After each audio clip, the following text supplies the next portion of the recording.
Now, the victims of abuse at state-run hostels will be offered up to $45,000 in compensation. The Premier today apologised on behalf of the government. Jessica Brown has more. The victims finally vindicated. The long-awaited report confirming adults knew what was going on but didn't do a thing. I don't think it's over yet. I mean, we've got a great report. We can see there's some changes are going to happen, but you know, for me personally, I want to see, you know, the full weight of the law thrown at these guys. You've still got memories, you know, it's a bit like going to a concentration camp. I mean, you'll never get over it. Today, the Premier apologised on behalf of the government. This should never, ever have happened. Hopefully, as a result of this report, it will never happen again in Western Australia. It was behind the times, and it neglected its children. That has to be said. A maximum $45,000 ex gratia payment will now be made available to the victims. I think that's entirely wrong.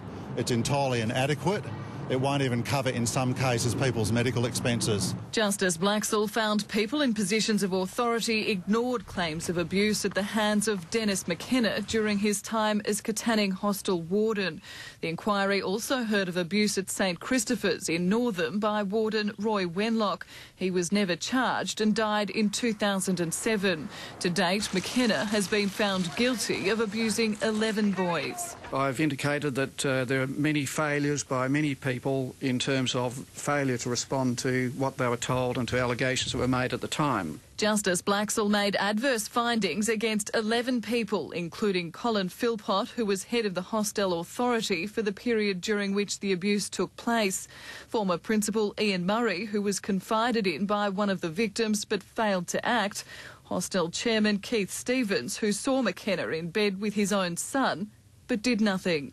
Also implicated Katanning Sergeant Bill Todd, who the inquiry heard ignored abuse claims, Ainsley Evans and Elizabeth Stroud, both of whom were found to have failed to act on reports of abuse by Youth Program Officer Maggie Dawkins. Most of those implicated are no longer working in positions of authority, so they'll face no consequences. However, Police Officer Bill Todd and Councillor Ainsley Evans remain in their roles. Their bosses have been notified of the report's findings.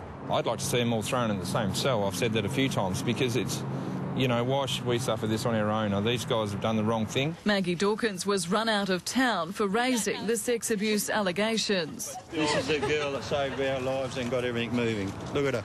We love her to bits.